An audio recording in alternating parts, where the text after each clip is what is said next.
तक की कहानी अभी तक की कहानी सब कुछ समझ में आ गई होगी, आई होप, है ना। तो एक तो जो एनर्जी के फॉर्मूलाज है, energy in nth orbit is -13.6 z square by n square electron volt, है ना, पर एटम। इसको आपको ऑब्वियसली जूल्स में कन्वर्ट करना हो तो 1.6 इंटू 10⁻⁻19 का फैक्टर अपने आप हम चिपका देंगे। पता है हमें ये चीज, ये फॉर्मूला आ गया था। इससे आ गए थे एनर्जी लेवल्स, हाइड्रोजन के एनर्जी लेवल्स आ गए थे। Ground state, first excited state, second excited state, third excited state. Alright, clear है बच्चों? वो जूल्स होएगा ना? हाँ सॉरी, यू आर राइट। तो आज पढ़ेंगे हम स्पेक्ट्रम, बहुत इंपॉर्टेंट फिनोमिना। तो रदरफोर्ड की बच्चों मॉडल में एक और ये भी ड्रॉबैक था, स्पेक्ट्रम को एक्सप्लेन नहीं कर पा रहे थे। नील बोर के फॉर्मूलाज ने स्पेक्ट्रम को एक्सप्लेन किया कि क्यों हाइड्रोजन स्पेक्ट्रम बनता है। ठीक है, तो आज जो चीज पढ़ने वाले हैं उसको एक्सप्लेन किया किसने? नील बोर ने, नील बोर की थ्योरी ने। ऑलराइट, क्लियर है ये?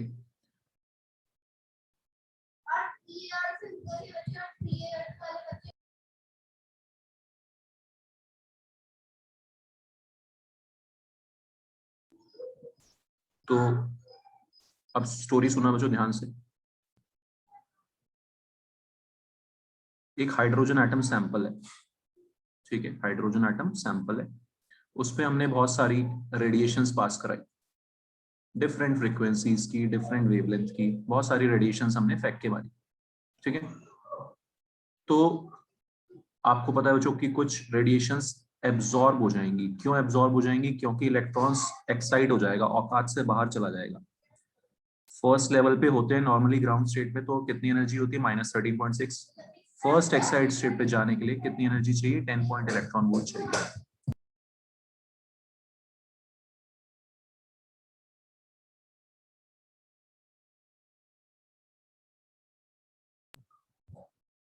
फर्स्ट एक्साइट स्टेट पे जाने के लिए कितनी एनर्जी चाहिए इसको? 10.2 इलेक्ट्रॉन वोल्ट।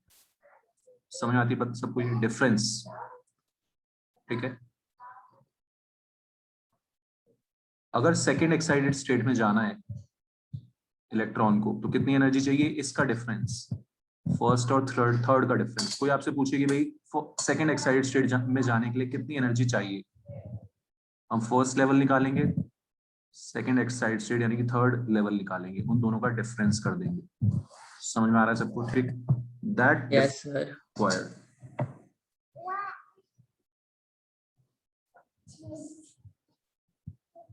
और कोई एनर्जी इन्हें नहीं चाहिए, और कोई भी एनर्जी आएगी 10.2 से बीच में, 10.2 से जो भी कम एनर्जी आएगी वो उसको ये रिजेक्ट कर देंगे। क्या कर देंगे? रिजेक्ट। क्यों? क्योंकि फर्स्ट से सेकंड पे जाने के लिए उसको एग्जैक्टली कितनी चाहिए बच्चों? 10.2 चाहिए। अगर उससे कम एनर्जी है तो वो इसके किसी काम की नहीं है। अगर इससे कम एनर्जी है तो वो इसके किसी काम की नहीं है। ऑलराइट, समझ आ रही बात है? रिजेक्ट बहुत इंपॉर्टेंट पॉइंट है कि बाकी सारी एनर्जीज रिजेक्ट हो जाएंगी।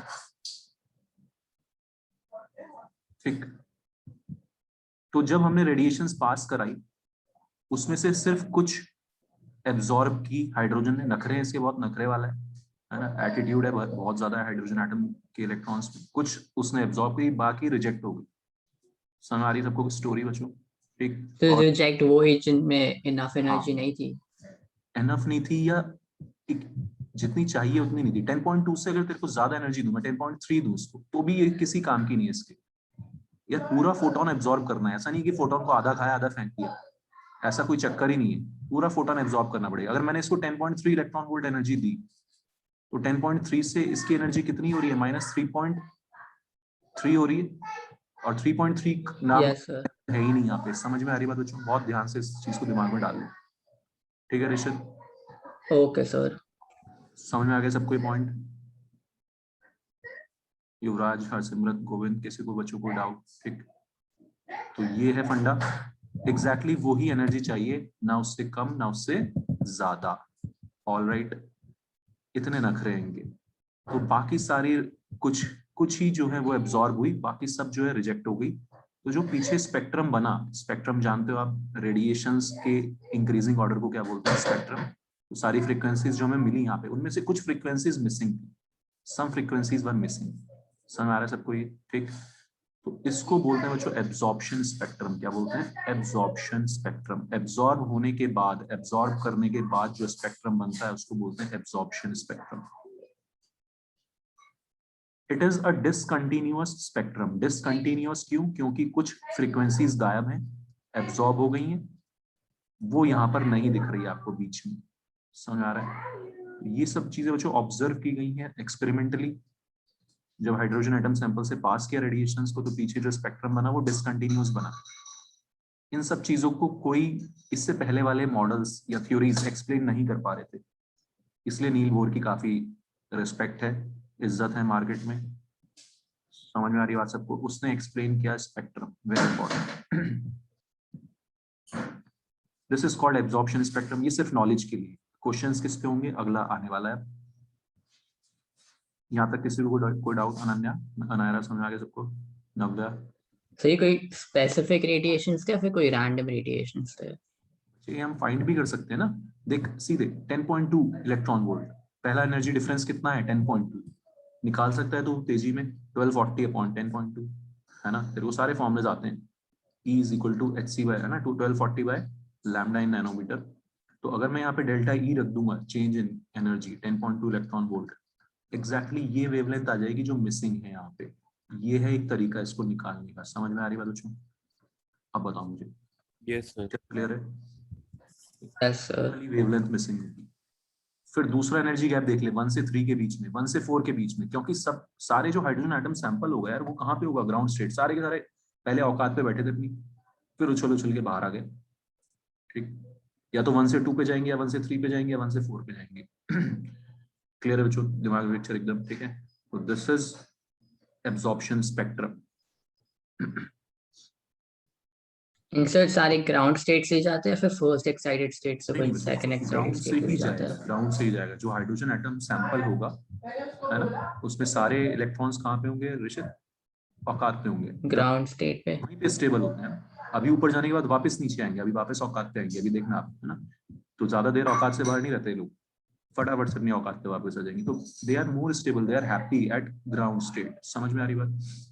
सो ऑब्वियसली ओके सर। ऊपर जाएंगे, 1 से 2 पे जाएगा, 1 से 3 जाएगा, 1 से 4 जाएगा। तो मैं यहाँ पे लिख रहा हूँ some specific radiations were absorbed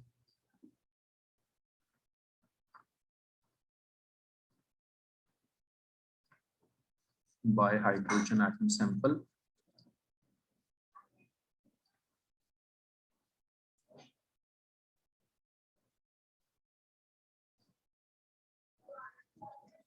and other radiations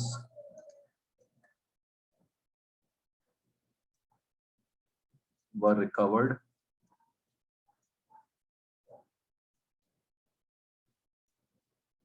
which was known as absorption spectrum. ठीक है छोटू, स्टोरी एकदम आपके दिमाग में क्लियर होनी चाहिए, ताकि आप किसी को भी एक्सप्लेन कर सको कि अच्छा यार ये होता है absorption spectrum. Some specific radiations were absorbed by hydrogen atom sample in ground state and other radiations were recovered, which was known as absorption spectrum. It was a discontinuous spectrum. It was a discontinuous spectrum.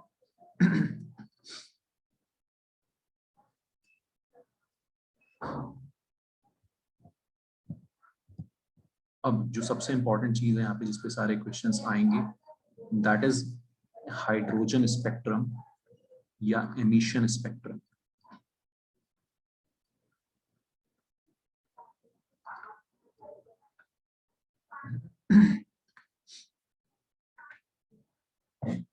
तो जो ये hydrogen atom sample था, ground state में था, इससे हमने radiations पास कराई, ये एक्साइटेड स्टेट में सारे औकात से बाहर आ गए इलेक्ट्रॉन्स। लेकिन ये ज्यादा देर औकात से बाहर नहीं रहते, क्योंकि वहां पे वो स्टेबल नहीं। स्टेबल कहाँ है? वो ग्राउंड स्टेट पे। तो ऊपर से जब एक्साइटेड स्टेट से वापस नीचे जाते हैं, ठीक है, नीचे से ऊपर जा रहे हैं तो रेडिएशंस खा के एब्जॉर्ब करके जा रहे हैं। ऊपर से जब नीचे आएंगे, एमिशन, एमिट करेंगे, लाइट्स रेडिएशंस एमिट करेंगे। समझ में आ रहा है आपको सबको? ठीक है, तो ये देखा गया बच्चों कि ये जो hydrogen atom sample excited state में पहुंच गया था, उसने रेडिएशंस एमिट किए, है ना, उसने लाइट्स एमिट की। बताओ बच्चों, कोई डाउट किसी को? बात सुन आ रही है क्या? Yes, sir.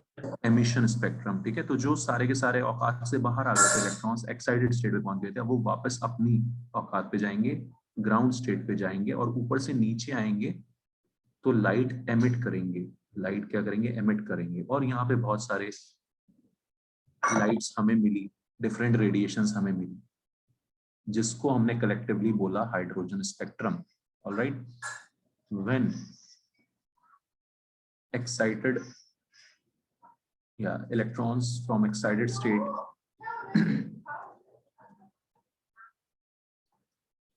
de-excite back to their ground state,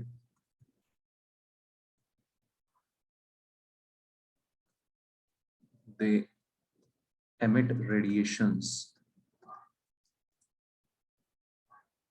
which are collectively called hydrogen spectrum.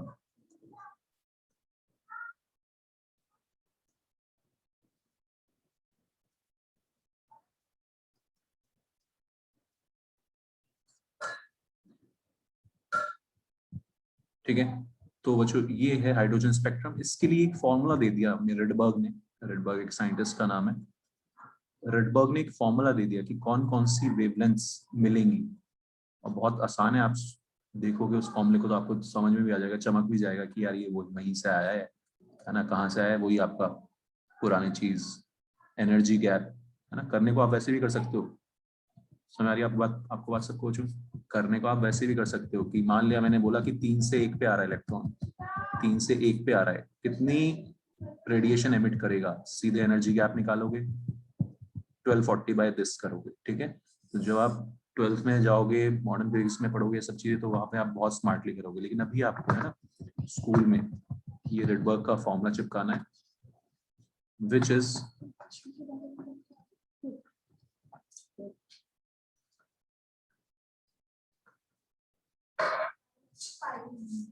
ये formula, this formula will give you wavelength of any radiation जो यहाँ पे मिलेगी, जो हाइड्रोजन स्पेक्ट्रम में होगी, सारी वेवलेंथ आपको ये फॉर्मूला देगा। समझ आ रहा है बच्चों सबको? ठीक है, आया ये वहीं से, आर जेड है ना, Z square by N square, energy gap, एक एनर्जी माइनस सर इसमें आर क्या होगा? हाँ, रिडबर्ग्स कांस्टेंट। रिडबर्ग ने अपना जबरदस्ती, उसको भी नोबेल प्राइज जीतना था, है ना, उसने क्या किया, अपना जबरदस्ती का एक रिडबर्ग्स कांस्टेंट बना के डाल दिया है, ये वही एच बाय लैम्डा वगैरह से आ जाता है ये सब चीजें, है ना। उसने जबरदस्ती अपना एक रिडबर्ग्स कांस्टेंट घुसा दिया यहाँ पे कि भाई उसको भी लोग याद रखें।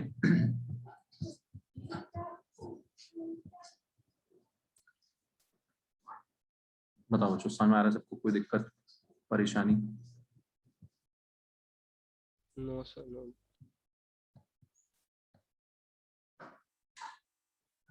आर की वैल्यू 109678, हाँ, पर सेंटीमीटर।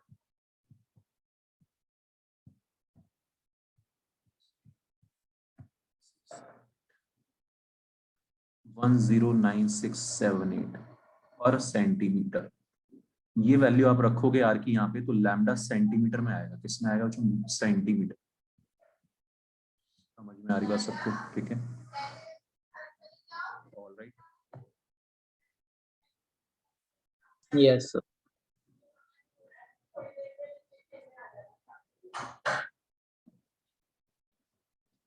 मीटर इनवर्स के लिए 10 की पावर 7 कर दो। ये वैल्यू यहाँ पे रखोगे बच्चों, आपको मिल जाएगा ट्रांजिशन N1 से N2 में, अगर कोई है ना N2 से N1 में ऊपर से नीचे कोई आ रहा है इलेक्ट्रॉन, डी एक्साइट हो रहा है, ट्रांजिशन हो रहा है, ठीक है। तो अगर आपसे क्वेश्चन पूछा जाएगा कि find wavelength received during transition of, मैं इस फॉर्मूले को यूज करना बता रहा हूं आपको, during transition of electron from n equal to 3 to n equal to let's say 2, कुछ भी, एनीथिंग, ठीक है। आयान समझ आ रहा है? क्या करेंगे हम? Yes, sir. हाँ, इन हाइड्रोजन एटम, ये H Z देना जरूरी है, Z की वैल्यू हाइड्रोजन एटम के लिए Z1 हो जाएगा बच्चों, ठीक। कैसे सॉल्व करेंगे? 1 by lambda equal to R z square, z मतलब हाइड्रोजन है तो 1/2 स्क्वायर माइनस 1/3 स्क्वायर। समझ में आ रही बात बच्चों?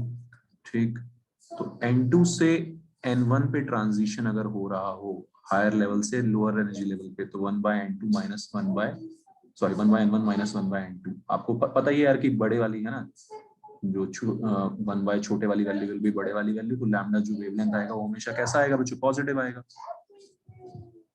बताओ, कोई डाउट किसी को? कैसे चिपकाना है फॉर्मूला? ये इस तरह से आप निकालोगे वैल्यूज, है ना। जनरली हम r के टर्म्स में निकालेंगे, r बाद में r की वैल्यू रख देंगे 1/4 माइनस 1/9। सर ये तो दोनों स्पेक्ट्रम में वो लगेगा ना ये फॉर्मूला? बिल्कुल, हाइड्रोजन और एटम सब में लगेगा ये फॉर्मूला ना, कहीं पे भी हम फॉर्मूला चिपका सकते हैं। तो फिर आर के टर्म्स में आंसर को छोड़ सकते हैं? नहीं, ऐसा मतलब स्कूल में मत करना ऐसा, ओके सर। पूरा मान जाएंगे स्कूल वाले, तो आप ऐसा मत करना। ये ऐसे लिख दिया मैंने, निकाले है ना। ये ऑब्जेक्टिव, मैं इसके बारे में बता रहा हूँ, कॉम्पिटिटिव एग्जाम्स में आपको ऐसे ऑब्जेक्टिव क्वेश्चन मिलेंगे तो कई बार आपको आर के टर्म्स में पढ़ा हुआ मिलेगा आंसर, लेकिन है ना स्कूल में करते हुए तो हमें यार थोड़ा सा कर देंगे कैलकुलेशंस, क्या दिक्कत है। 1.096 इंटू 10⁻⁷, तो कुछ ये वही नैनोमीटर वगैरह में आप निकाल सकते हैं, चाहे तो ये मीटर में आ गया, 10⁻⁷ मीटर में आ रहा है ये, है ना। बताओ समझ आगे तक? कोई मेथड कैसे निकालना है? यस रेडबर्ग्स का फॉर्मूला कैसे चिपकाना है बच्चों? Any doubt?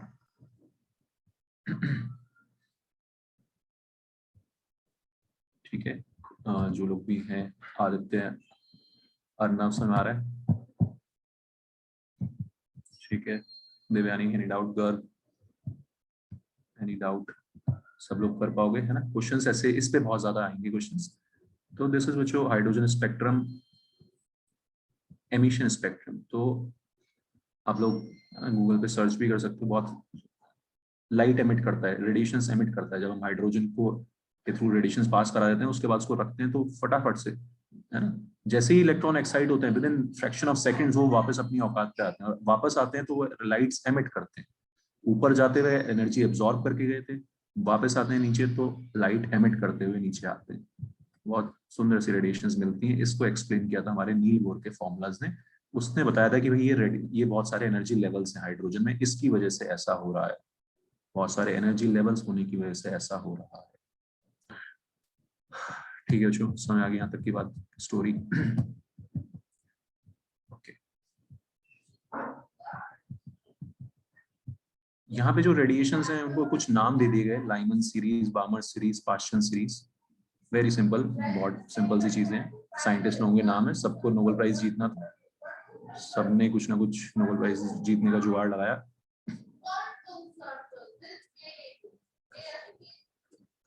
Hydrogen spectrum can be classified into, उसकी फर्दर कैटेगराइज कर दिया हमने, can be categorised into first Lyman series,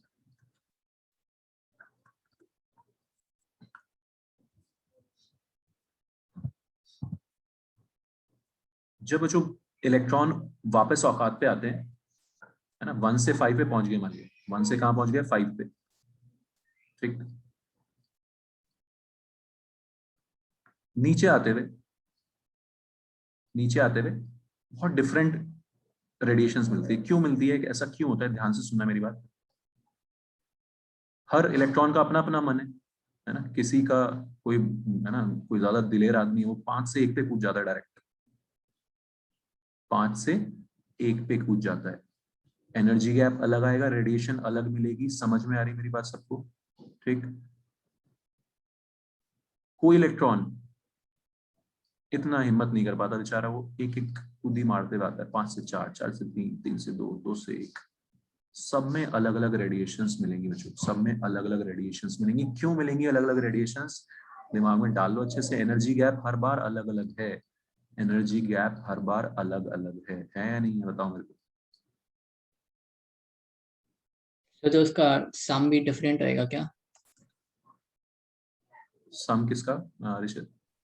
energies का जो जैसे रेडिएट हो रहा है, एनर्जी, ये सारी एनर्जी मिलाएगा तो ऑब्वियसली एनर्जी का सम तो बराबर ही आएगा। सबसे 4 को, है ना, इन चार को ऐड करेगा तो इसके इक्वल ही आएगा ऑब्वियसली, एनर्जी तो आएगा ही नहीं आएगा, यस सर। है ना। हाँ लेकिन एनर्जी गैप अलग अलग होगा, यहाँ पे 10.2 का गैप है सबसे ज्यादा गैप, फिर यहाँ पे कम हो गया गैप, फिर यहाँ पे और कम हो गया गैप, यहाँ पे गैप और कम हो गया। बता दो यार किसी को छोटे से छोटा भी कोई डाउट आ रहा है, गंदे से गंदा डाउट आ रहा है, प्लीज बता दो, दिमाग से निकाल दो डाउट। ठीक है Devyani, any doubt?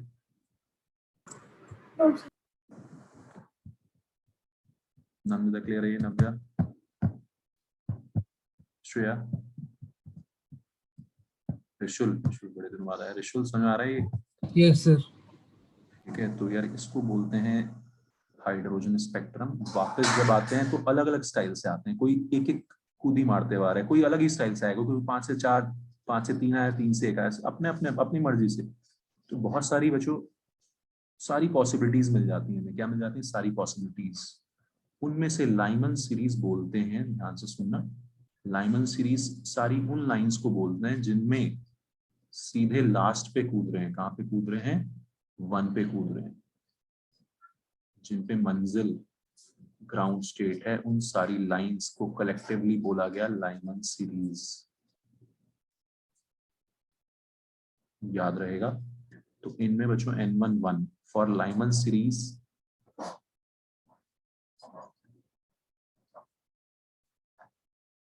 N1 equal to 1।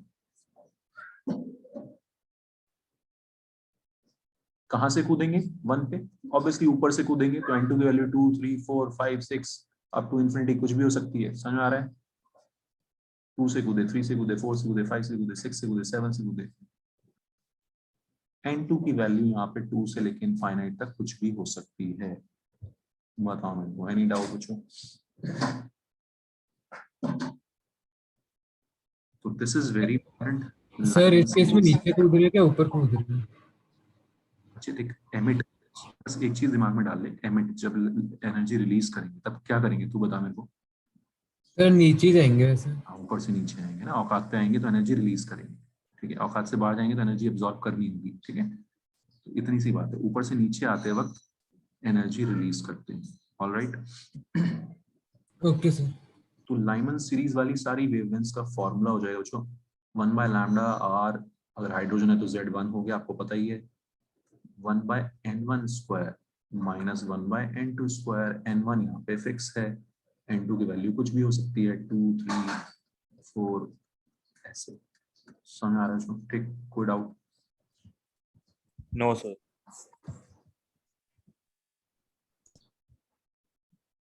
तो ये आपको बस सीधे सीधे एक ही फॉर्मूला है, 1 bye lambda is equal to R Z square 1 bye N1 square minus 1 by N2 square. बार बार इसको बोल के याद करो, बहुत सारे क्वेश्चन जो हमने करने हैं इस पे। लाइमन सीरीज के लिए N1 हो गया 1, मंजिल हो गई 1, ग्राउंड स्टेट। अब जो इस टाइप के क्वेश्चंस आते हैं, shortest wavelength in Lyman series, shortest wavelength in Lyman series, तो बताएगा मुझे शॉर्टेस्ट वेवलेंथ के लिए N2 क्या होना चाहिए, मिनिमम या मैक्सिमम?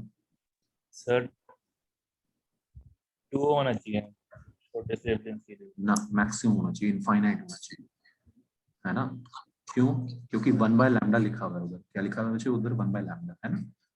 और दूसरा तरीका देखो सोचने का, एनर्जी गैप जितना ज्यादा उतनी वेवलेंथ कम, एनर्जी इनवर्सली प्रोपोर्शनल होता है वेवलेंथ के, is equal to hc by lambda, जानते हो आप लोग?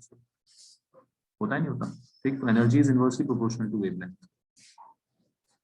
समझ आ रही बात बच्चों? ठीक, तो मिनिमम वेवलेंथ, शॉर्टेस्ट वेवलेंथ के लिए energy gap maximum, maximum energy gap कहां से कहां आएगा? इन्फिनिटी से 1 पे। बताओ, अंडरस्टूड? तो शॉर्टेस्ट वेवलेंथ के लिए मैक्सिमम N2, इस तरह से आपको ध्यान रखना है। इस टाइप के क्वेश्चन आएंगे, what will be the shortest wavelength in Lyman series of hydrogen spectrum. समझ में आ रहा है बच्चों? कोई दिक्कत? No sir. हाँ, दिमाग में आराम से डाल दो इन सब चीजों को। ठीक है, अनन्या, अनायरा, कोई doubt? Shortest wavelength in Lyman series of hydrogen spectrum के लिए 1 bye lambda equal to R 1 by 1 square minus 1 by N2 square. N2 हो गया infinite, maximum N2 is infinite, ये हो गया 1 बाय इन्फिनिटी मतलब 0, लैम्डा आ गया 1 बाय आर। सिंपल।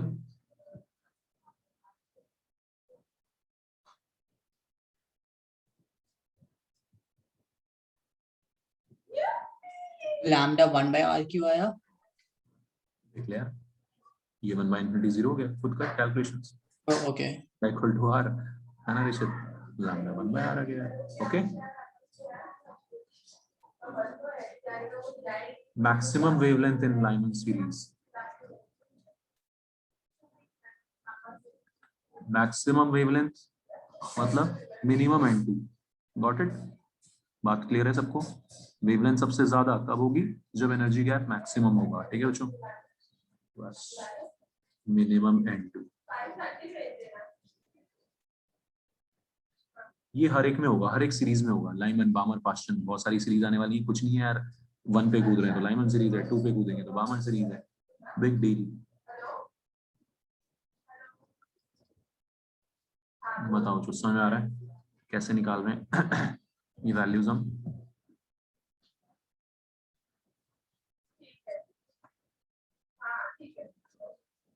ठीक है ऋषित, लैम्डा कितना आ गया ऋषित? 4/3r, yes sir. वो निकाल दोगे बच्चों सब लोग, है ना, वैल्यूज ये सारी, कोई भी कुछ भी पूछेगा। Maximum wavelength in Lyman, Lyman मतलब 1 पे कूदना है, कहाँ से कूदना है? ऊपर से कूदना है। मैक्सिमम वेवलेंथ मतलब मिनिमम n2, तो मिनिमम n2 कितना होगा? 2 होगा। ये सब चीजें बच्चों, इतनी सी बातें आपको सोचनी है। ऑलराइट,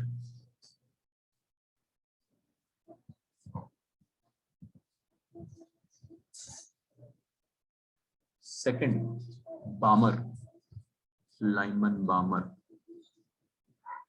क्या मस्त नाम है इनके साइंटिस्ट लोगों का, बामर सीरीज। बामर सीरीज में कहाँ पे कूदते हैं? मंजिल इज 2 लेवल पे।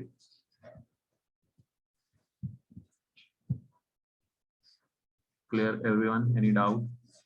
2 पे जब कूदेंगे बच्चों,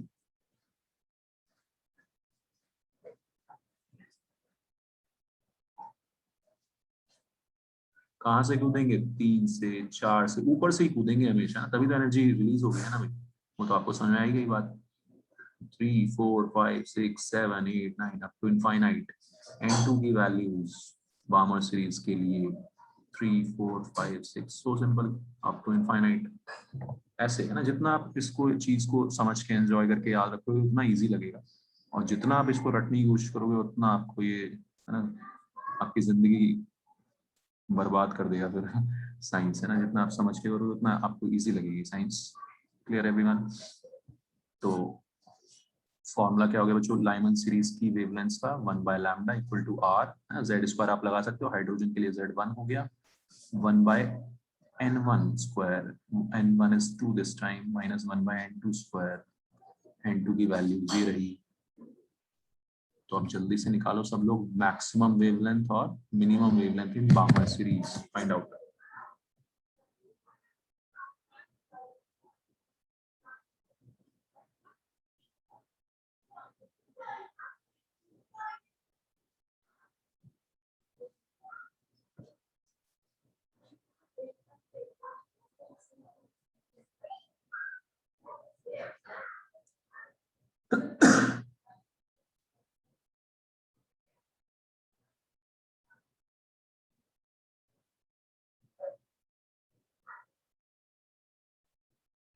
सर मिनिमम के लिए 4/r है।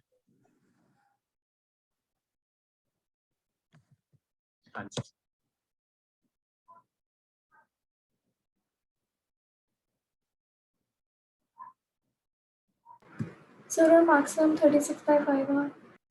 हाँ, है ना, तो सब कुछ समझ आने की वजह इतनी है ना, नव्या नंदिता, एनी डाउट?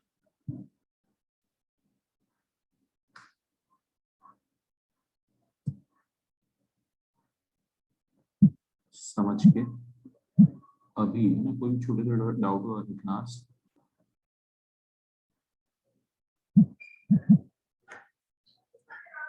और इसी पे छोटे छोटे क्वेश्चंस बनेंगे, है ना।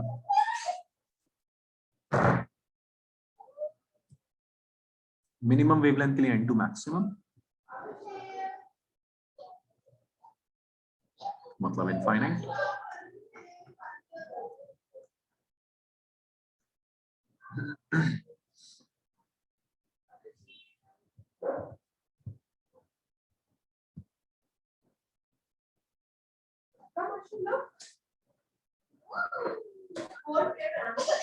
मैक्सिमम वेवलेंथ के लिए N2 इज मिनिमम,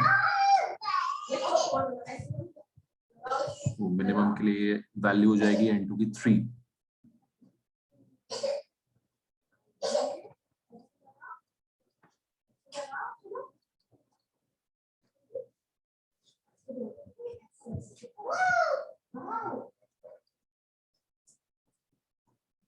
ठीक है, जो समझ में आ गई स्टोरी सबको? Yes, sir. अब कोई मुझे ये सोच के बताएगा कि लाइमन सीरीज वाली लाइंस ज्यादा एनर्जेटिक होंगी या बामर सीरीज वाली, किस में एनर्जी ज्यादा होगी? सोच के बताना है आपको।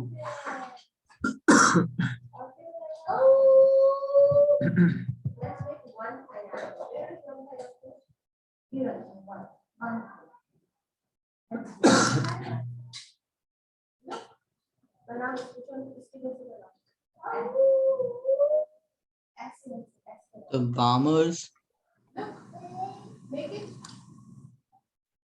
और कोई? सर लाइमन वाले ज्यादा स्ट्रॉन्ग। हाँ, लाइमन वाली ज्यादा होंगी ऋषित, क्योंकि लाइमन में ऋषित हम कहाँ जा रहे हैं? 1 पे जा रहे हैं। मैक्सिमम एनर्जी गैप कहाँ है ऋषित?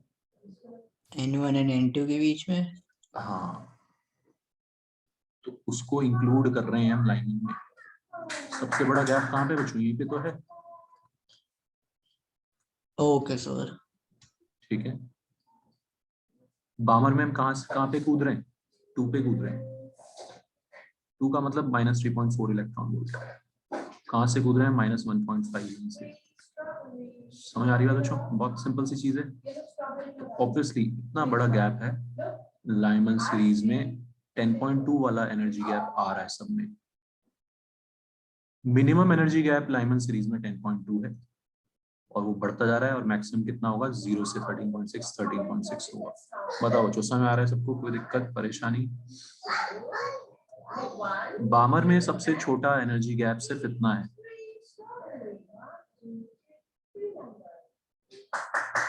ठीक है, तो Lyman series are more energetic lines. In fact आपको ये सब याद भी रखना है कि लाइमन सीरीज की जो लाइंस हैं वो अल्ट्रा वायलेट रीजन में लाई करती हैं हाइड्रोजन स्पेक्ट्रम के लिए।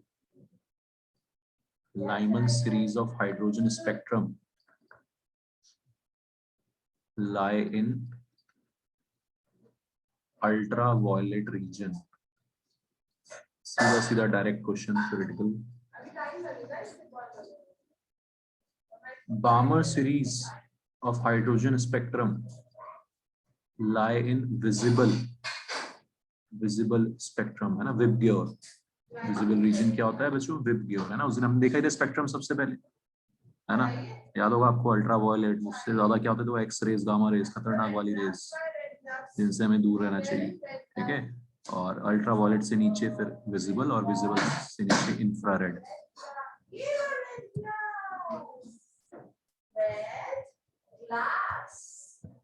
all other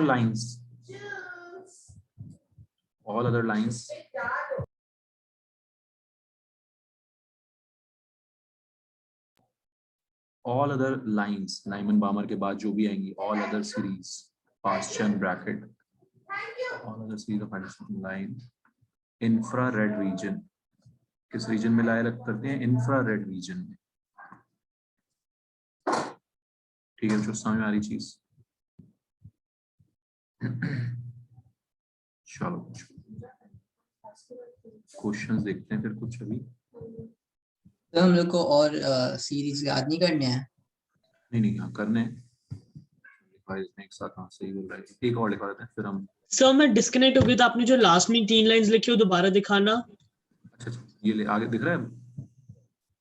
yes sir. Okay, तो अयान सबसे ज्यादा एनर्जेटिक लाइंस कौन सी होंगी? लाइमन। ठीक है, क्योंकि एनर्जी गैप सबसे बड़ा है यहाँ पे, 10.2 वाला एनर्जी सबसे बड़ा है ना, इसलिए वो सबसे ज्यादा खतरनाक है। अल्ट्रा वायलेट रीजन में लाई करती है। बामर सीरीज में उतनी एनर्जी नहीं होती, वो विजिबल स्पेक्ट्रम में आ जाती है, विजिबल रीजन में आ जाती है।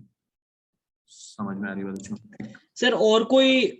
अरे यार हो गया। all other series of hydrogen spectrum lie in infrared region. क्या हो गया? All well. डिस्कनेक्ट हो गया फिर से। ये बड़ा पंगा है ऑनलाइन में ना, डिस्कनेक्शन।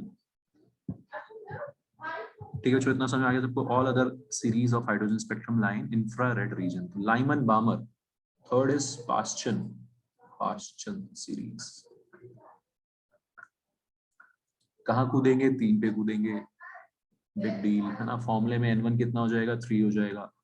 n2 के वैल्यूज ऊपर से कूदेंगे, ठीक तो है। ऐसे तो कितनी भी सीरीज बन जाएंगे। हाँ अरे वही तो बता रहा हूँ ना, इनको जबरदस्ती बस वो नोबेल प्राइज जीतने के लिए लोग किसी भी हद तक गिरते थे। साइंटिस्ट लोग कुछ भी है ना, कुछ भी बता रहे हैं जबरदस्ती का, हमारे लिए सिलेबस बढ़ाने के लिए ना उन्होंने कुछ भी किया है यार, क्या करें, पढ़ना पड़ेगा लेकिन, है ना। तो पाश्चन में कहाँ पे कूदेंगे? 3 पे, ठीक है ऋषित।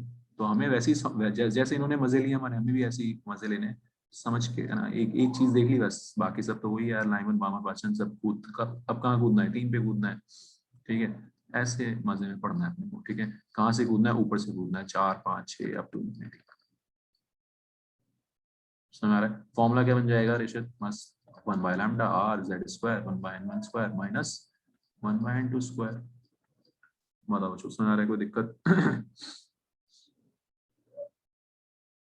No sir. इसकी भी हम वो मिनिमम मैक्सिमम आराम से निकाल लेंगे, मजे में भी क्वेश्चंस में निकालेंगे डायरेक्टली, ठीक है। तो ये हो गया जो पाश्चन सीरीज।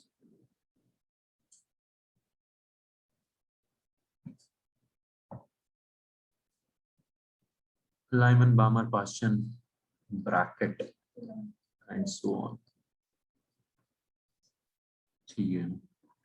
सर एक 5th सीरीज भी है ना? हाँ और भी हैं, अभी तो बहुत सारी हैं। Bracket, Humphry, fund.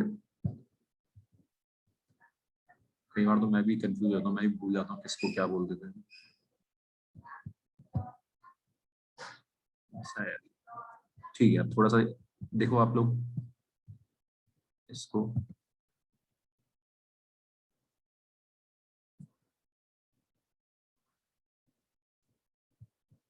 Excited sample और ये वही सब दिखा रखा है ना। एक्साइटेड सैंपल से जो लाइट्स आई उनको हमने प्रिज्म के थ्रू, प्रिज्म क्या कर देता है? वो अरेंज कर देता है बच्चों, ना। प्रिज्म आपको पता है, प्रिज्म के थ्रू हम लाइट को पास करते हैं तो विब्ग्योर बन जाता है। क्यों बनता है विब्ग्योर? क्योंकि सबकी वेवलेंथ अलग अलग है ना, सबकी फ्रीक्वेंसी अलग अलग है। तो प्रिज्म क्या करता है? मिक्सचर ऑफ लाइट आ रहा है ना, उसका दूध का दूध पानी का पानी में सेपरेट कर देगा, अलग अलग वेवलेंथ वाले अलग अलग, ठीक है बच्चों, समझ में आ रही बात? तो line spectrum of hydrogen atom बोलते हैं ये रहा भैया ना, line series Balmer Paschen bracket Pfund Humphrey infrared सब में चल रहे हैं, फार इंफ्रारेड, है ना, big deal. Sir far infrared region मतलब? ये नाम है वही रीजन के, है ना। जैसे एक्सरेज, गामा रेज के बाद अल्ट्रावायलेट है ना, अल्ट्रावायलेट के बाद क्या आता है? विजिबल, विजिबल क्या आता है? इंफ्रारेड। तो अब तू इस तरह से समझ ले कि इंफ्रारेड के बाद और जो वेवलेंथ क्या हो जाएगी? कम। वेवलेंथ सॉरी, वेवलेंथ ज्यादा मतलब फ्रीक्वेंसी कम, मतलब एनर्जी कम। ऊपर जैसे जैसे हम ऊपर जा रहे हैं एनर्जी कम होती जा रही है, ये सब बात समझ में आ रही है ना बच्चे? यस ठीक। सर। हाँ, तो इंफ्रारेड रीजन और फार वाला इंफ्रारेड रीजन मतलब जिसकी वेवलेंथ और ज्यादा हो गई, है ना। तो ये सब चीजें हैं, मैं दिखा देता हूँ आपको, मैंने वो एनसीईआरटी में आपको दिखाया भी था वो।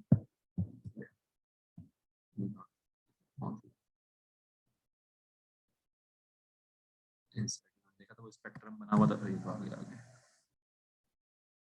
एक सेकंड।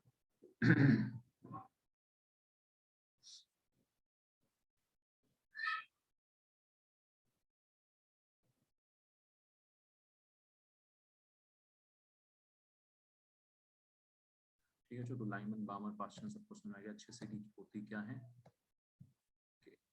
सबकी आवाज काफी लो हो जा रही है। अच्छा, आवाज लो हो रही है? एक मिनट, अभी वैसे मैंने ये बोला नहीं, अभी मैं एक दिखाने वाला था स्पेक्ट्रा, एनसीईआरटी में था ना, क्या इसमें नहीं देखते?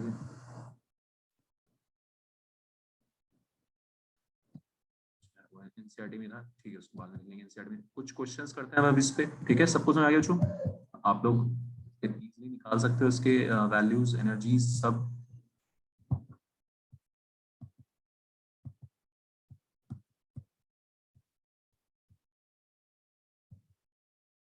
फिर मैंने जो आपको लास्ट क्लास में क्वेश्चंस भेजे थे ना, वो भी देख लेना, वो प्रीवियस ईयर्स के आईआईटी के क्वेश्चंस हैं कुछ, उसमें भी करके पूछना, कोई डाउट हो तो किसी को। ऐसे ही क्वेश्चंस मैं और आज भी भेज दूंगा, क्योंकि ये इंपॉर्टेंट टॉपिक्स हैं सारे जो भी चल रहे हैं ना,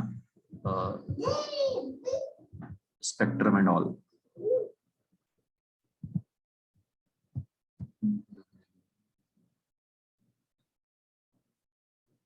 अच्छा, इस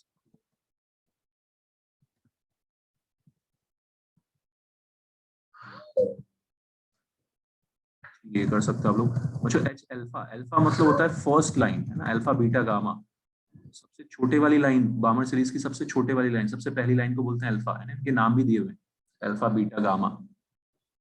फर्स्ट इज अल्फा, है ना, तो बामर में फर्स्ट कौन सी हो जाएगी? 3 से 2, एनी डाउट? अल्फा आप एक बार फिर से रिपीट कर सकते हो, आपकी वॉइस पीछे थोड़ी लो हो जाती है। नेटवर्क कुछ गड़बड़ कर रहा है। तो ऋषित, मैं ये बोल रहा हूँ कि अल्फा मींस फर्स्ट लाइन, तो बामर सीरीज की फर्स्ट लाइन मींस, बामर सीरीज क्या होती है? 2 पे कूदना है, फर्स्ट मतलब 3 से 2 पे कूदना है, समझ में आ रहा है? This is another yes sir. Alpha. Beta, beta means second line, second line Rishit कौन सी हो जाएगी? 4 to 2, समझ में आ रही बात? Yes sir. ओके, तो ट्राई डूइंग 14th क्वेश्चन।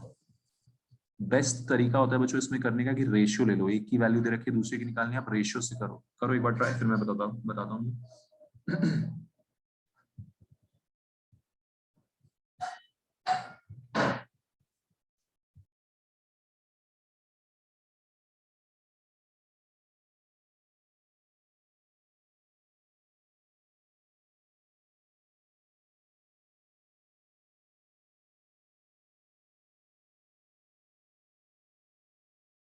तो हम लोग को n4 से n2 का फाइंड करना है। यस एग्जैक्टली, है ना, अल्फा का दे रखा है, मतलब आपको 3 नहीं, गामा लाइन कौन सी होगी? Third okay sir. सी होगी ऋषित, बता मेरे को। फर्स्ट हो गई 3 से 2, सेकंड हो गई 4 से 2, ऐसे, है ना, अच्छे से इसको ध्यान रखना है ना, 3 से 2, 4 से 2, फिर 5 से 2, थर्ड लाइन इज 5 से 2।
सर इनमें से कौन से क्वेश्चन सॉल्व करने हैं? 14 करना है, 1 4।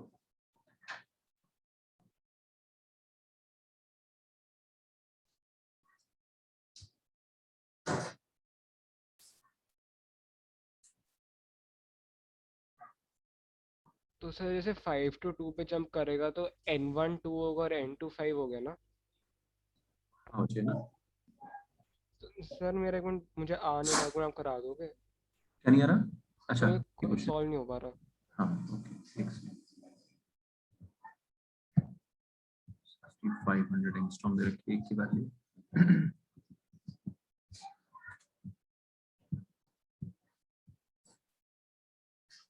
सर आप एक बार ऑप्शन दिखा सकते हो?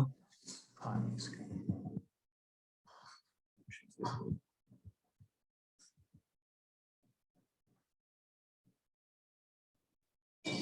ओके सर, कौन सा लग रहा है ऋषभ?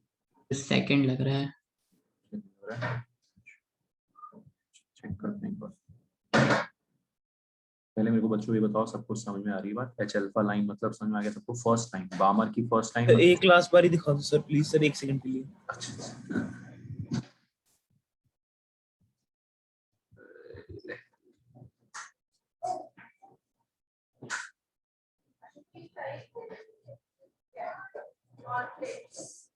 हाँ दिख गया।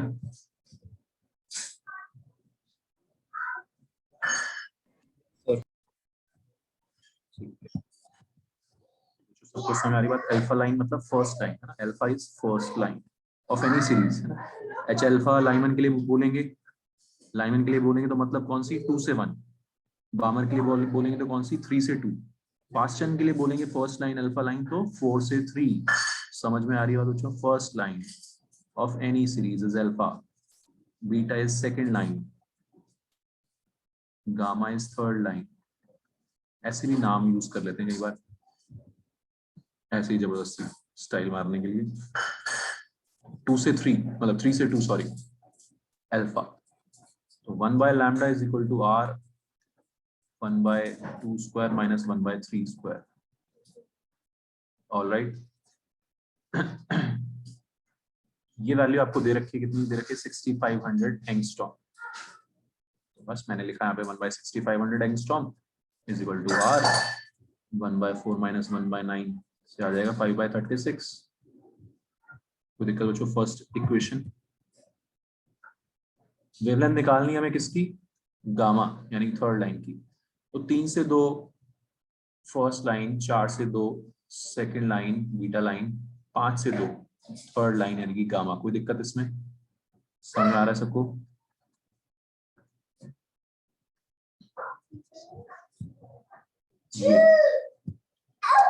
This will be r into 4 और 25 है तो ये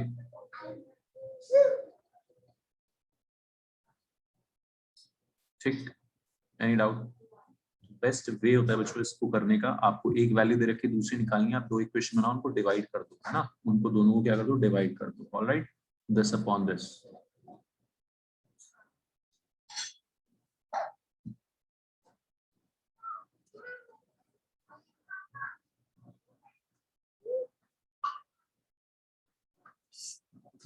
हाँ जी, एनी डाउट? हमारे कैलकुलेशन सबको सही कर रहा हूँ मैं? कैलकुलेशंस कोई दिक्कत? No sir, no doubt.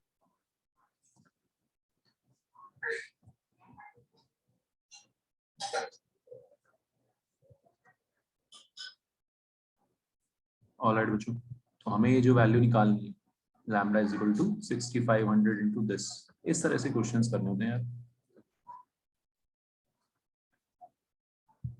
बताओ कोई दिक्कत? कैसे करें कैलकुलेशन सब, है ना? कैलकुलेशन का मैंने आपको बताया है कि नहीं बताया तो अब देख लो, है ना। जब बच्चों ऐसे ऐसे ऑप्शंस होते हैं तो अपने को थोड़ा अप्रोक्सीमेशन, है ना, 5 4 या 20, 500 4 मान लिया इसको रफली, 4 into 36 कितना होता है? 144 होता है ना। 144 से थोड़ा सा ज्यादा हो गया ये, क्योंकि 4 पॉइंट समथिंग आना था, मैंने 150 मान लिया यार। अप्रोक्सीमेशन करना है तो किसी भी लेवल तक गिर जाएंगे, किसी भी हद तक गिरते हुए आंसर निकालना है तेजी में, क्योंकि हमारे सामने ऑप्शंस पड़े हुए हैं। 2/3 ऑफ 6500। अब बताओ मुझे, अब सोच के बताओ कौन सा ऑप्शन आपको लग रहा है क्लोजेस्ट आना चाहिए। समझ आ रही बच्चों? कैलकुलेशंस ऐसे करते हैं आईटी पेपर में। अब बताओ 1 और 2 में से कौन सा ऑप्शन लग रहा है? 2 लग रहा है। 2/3 है ना। सेकंड ऑप्शन लग रहा है? मानते हो बात या नहीं मान रहा अभी भी कोई? ठीक है, तो 2/3 2100 कुछ होगा, 2100 4200 है ना कुछ रफली, तो उसके पास ज्यादा आना चाहिए ऑप्शन। ठीक है, तो मतलब कहने का मतलब ये बच्चों इस तरह से करते हैं पेपर में कैलकुलेशंस, ऑप्शंस जल्दी से हमें बिठाना पड़ता है, सेकंड ऑप्शन पे तुक्का मारूंगा मैं और एकदम सही हो जाएगा। ठीक है, अंडरस्टूड एवरीवन? सर बताना सर क्या करना था सर वहां पे पीछे? कुछ नहीं, अप्रोक्सीमेशन। अप्रोक्सीमेशन किया है मैंने, ठीक है। 5 4 जा 20, 21 को 20 लिख दिया मैंने यार। 5 4 जा 25 से ऊपर डिवाइड किया 100/4 × 36, ठीक है। ये थोड़ी सी चालाकी मचाई और काम आसान हो गया। 36 4 जा 144 होता है, थोड़ा सा ज्यादा कर दिया उसको, 150 लिख दिया, काम आसान हो गया। 2/3 हो गया।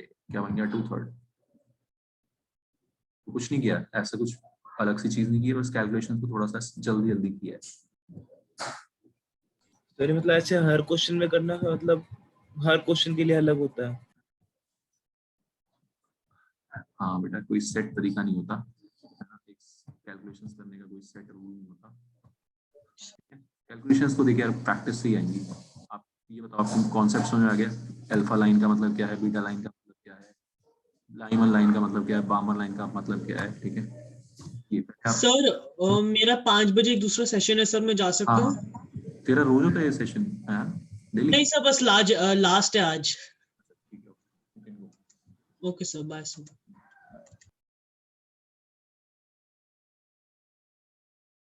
हाँ जी, तो सबको समझ आ गया? Lyman line, Balmer line, Paschen line, किसी को भी डाउट? अच्छा, No doubt, sir. अब जो दूसरा टाइप का क्वेश्चन आता है यहाँ पे, है ना, नंबर ऑफ स्पेक्ट्रल लाइंस पे। चलिए पहले इस पे एक क्वेश्चन और कर लेते हैं। Find ratio of maximum wavelength of Paschen series of He plus and minimum wavelength of Balmer series of Li plus 2. करो calculations.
Sir, also I have one doubt.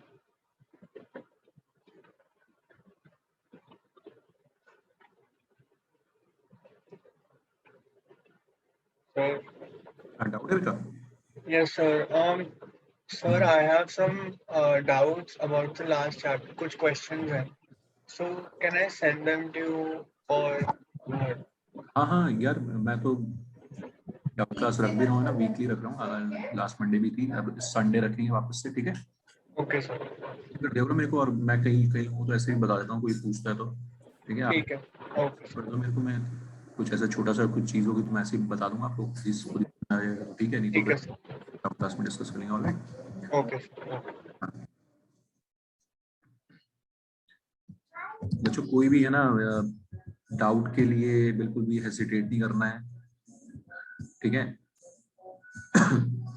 तो अभी टाइम है आप लोगों के पास भी, जैसे मैंने पहले ही बोला था, आप लोग यूटिलाइज करो उसको, किसी को कुछ पूछना हो, समझना हो इनफैक्ट, ठीक है, जस्ट एक व्हाट्सएप मैसेज करो और पूछ लो भाई, टाइम कोई कुछ ऐसे जल्दी से समझने वाली चीज होगी तो वैसे बता दूंगा, नहीं तो फिर अलग से हम टाइम भी लेके आप समझ सकते हो ना, कोई इशू नहीं, सबके लिए है ना। तो हेजिटेट जो करेगा उसका नुकसान है, मेरे को बताने में किसी को कोई डाउट नहीं है, कोई दिक्कत नहीं होगा, you don't have to hesitate बस।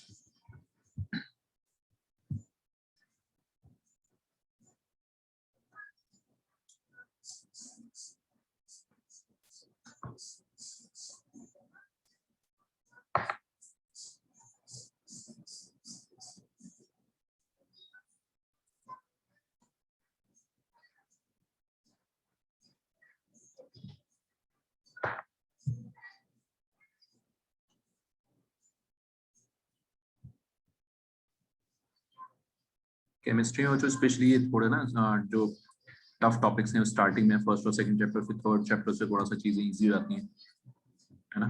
और वैसे तो ये भी आसान ही है समझ के करें तो, लेकिन ठीक है, थोड़ा सा हम बोल सकते हैं कैलकुलेशन ज्यादा है, फॉर्मूला ज्यादा है। कोई भी डाउट है तो पूछते रहो अभी से, फर्स्ट और सेकंड चैप्टर पे स्पेशल फोकस, सेकंड पे तो सबसे ज्यादा।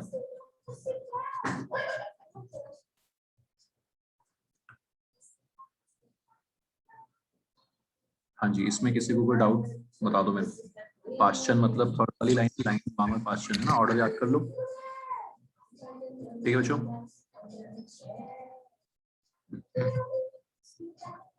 कई लोग आंसर पूछ रहे हैं, फिर चेक कर लेते हैं। तो मैक्सिमम के लिए मिनिमम है ना, मैक्सिमम के लिए n टू मिनिमम, मिनिमम कितना होगा 4। ये चीज समझ में आ गई ना सबको। नंदिता, नव्या, स्पेशली आप लोग ना थोड़ा नए हो आप, तो एनी डाउट? मैक्सिमम के लिए मिनिमम n2, मैक्सिमम वेवलेंथ के लिए मिनिमम n2, ये उल्टा है।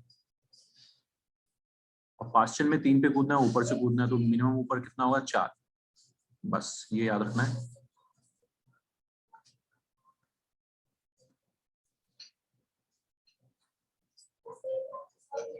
(16 - 9 upon 16 into 9), ये सब आपको आती है मैथ्स।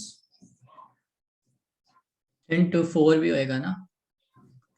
अरे हाँ सॉरी मैं तो भूल गया, RZ² था, कई लोग भूल गए होंगे मेरे ख्याल से।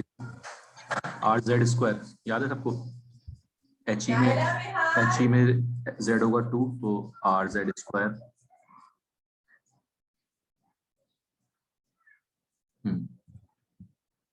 वेरी गुड ऋषित, ये आपको याद है।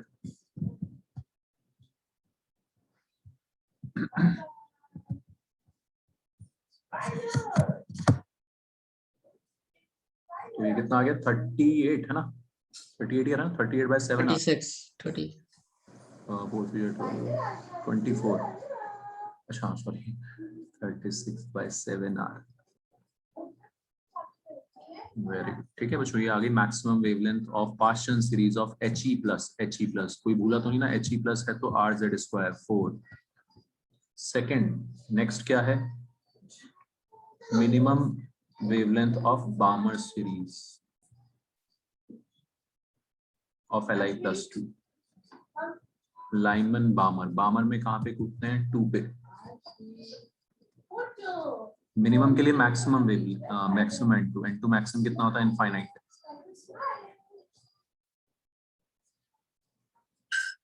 क्लियर है? इस टाइप के क्वेश्चंस बहुत आसानी से आपको सोच के करना है, ठीक है। आर्यन, अर्नव, किसी को कोई डाउट? अयान तो गया। 1/λ Z², Z लिथियम का 3, तो Z3 का स्क्वायर 9, ये 0 हो गया।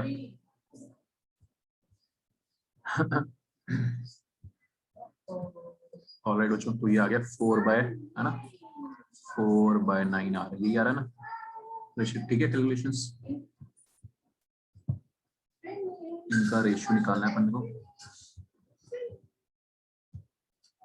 ये कार्तिक सुनने वाली बात ये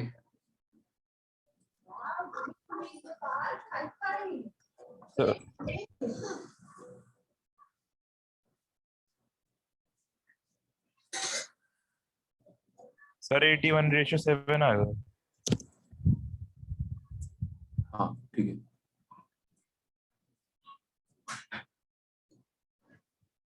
बता दो यार, किसी को डाउट हो तो। Aditya, Ananya, Anaira, Anurag, any doubt? गर्व, हरसिमरत, रौनक, कोई डाउट किसी को? Shreya? This is the way to do such problems. आपको याद करना है अच्छे से। आज फॉर्मूला एक ही फॉर्मूला है, उसी को अप्लाई करना सीखना है बस, है ना। फॉर्मूला एक ही है, 1/λ equal to r(z²) 1/n1² - 1/n2²। ये फॉर्मूला याद करना है, उसको बस अप्लाई करना सीखना है कि अच्छा लाइमन सीरीज है तो 1 पे कूदना है। कहाँ से कूदना है? ऊपर से कूदना है। बामर सीरीज है तो 2 पे कूदना है। कहाँ से कूदना है? ऊपर से कूदना है। ऑलराइट,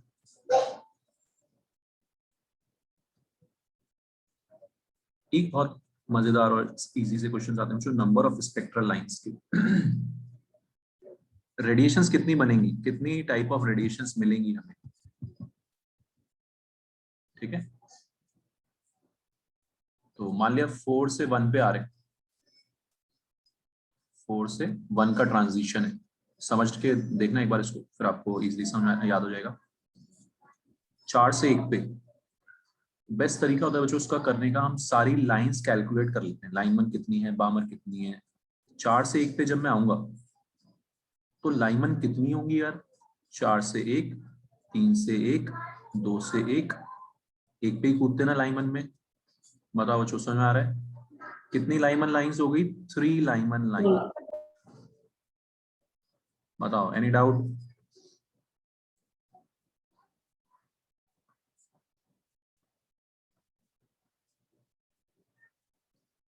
चार से 1 पे आने में 3 लाइनमन लाइंस मिलती है। तो हमारा सारी टोटल लाइंस कैलकुलेट करने का बच्चों यही तरीका रहेगा, हम सारी लाइंस ऐड अप कर देंगे।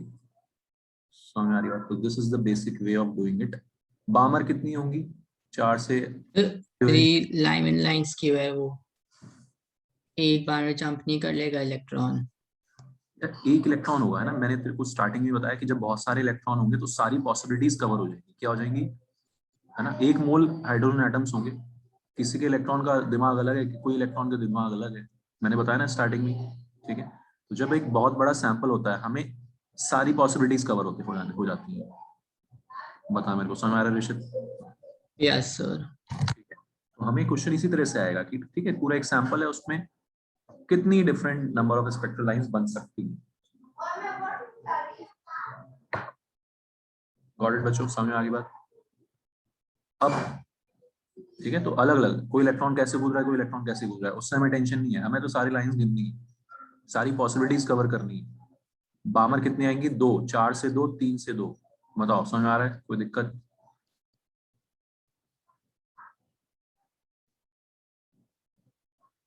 This is the way of counting it.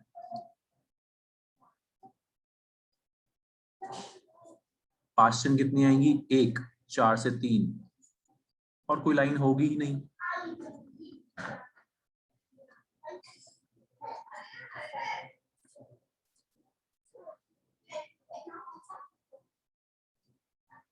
हाँ जी, नव्या, एनी डाउट?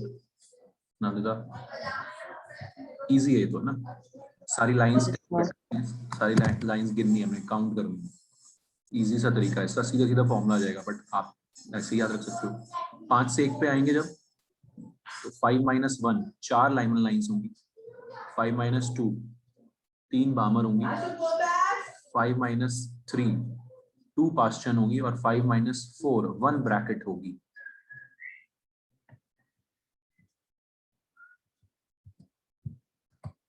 टोटल लाइंस इस केस में 4 to 1 वाले में टोटल लाइंस कितनी होगी? 6। Answer simple, 3 + 2 + 1।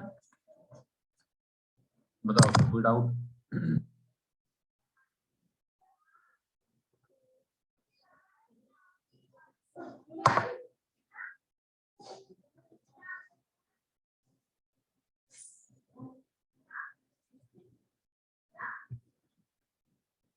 तो क्वेश्चन की लैंग्वेज बहुत ध्यान से पढ़नी है बच्चों। कैसे भी आपको बेवकूफ बना सकते हैं। टोटल लाइंस की जगह ये भी पूछ सकते हैं कि लाइमन लाइंस कितनी होंगी, है ना। तो आपको ध्यान से पढ़ना है क्वेश्चन को। जैसे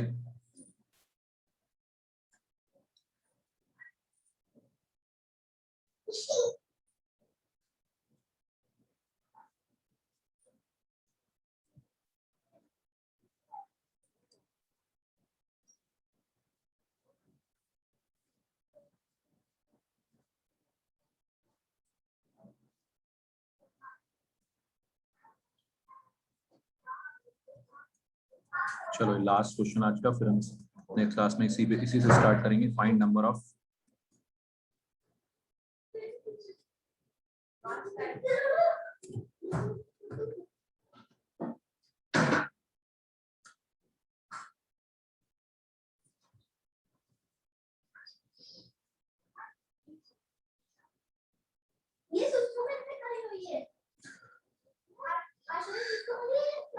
ध्यान, चुप हो जा।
ऋषित 19 कहाँ से आ गई?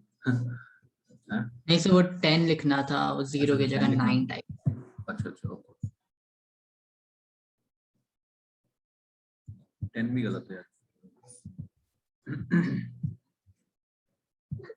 विजिबल रीजन मतलब बामर सीरीज है। विजिबल रीजन मतलब बच्चों बामर सीरीज। ये सब छोटी छोटी मैंने बाकी भी इंक्लूड कर दिया है। हाँ, तूने बाकी भी इंक्लूड कर दिया। विजिबल रीजन मतलब बामर सीरीज, ठीक है।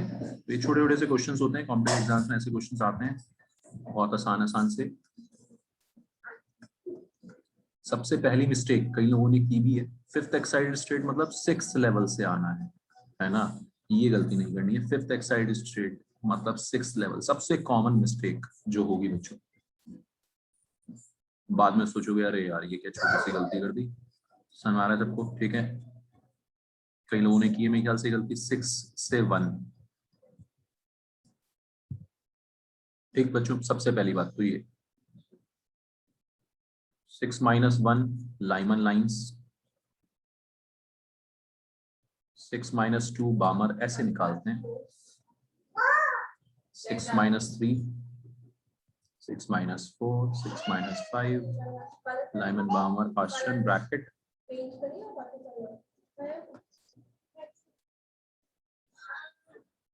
Fund, free Pfund, P Pfund को बोलते थे पहले, फ्री फंड,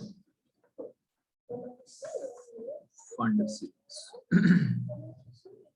ठीक है। जो समझ आ रहा है? टोटल कितना हो जाएगा? ऐड कर देंगे सबको। 5 4 3 2 1।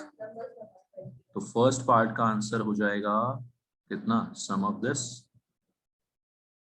15 लाइन्स 15। सबको गलतियां समझ आ रही है? किसी को डाउट हो तो पूछ लो भाई। बामर में कितनी? 4। सेकंड पार्ट का आंसर हो गया 4। ठीक है देवयानी, समझ आ रहा है? और लाइमन में कितनी है? 5 लाइन्स, है ना। कोई पूछे है ना infrared, sorry ultra violet region में पूछ लेते हैं। विजिबल लिख दिया तो बामर, अल्ट्रा वायलेट रीजन लिख देता तो लाइमन। Clear everyone? श्योर, ठीक है बच्चों? ये सब Yes, sir. पढ़ना है ना, नेक्स्ट क्लास में कंटिन्यू करते हैं इसको. Okay, bye. Thank you, sir.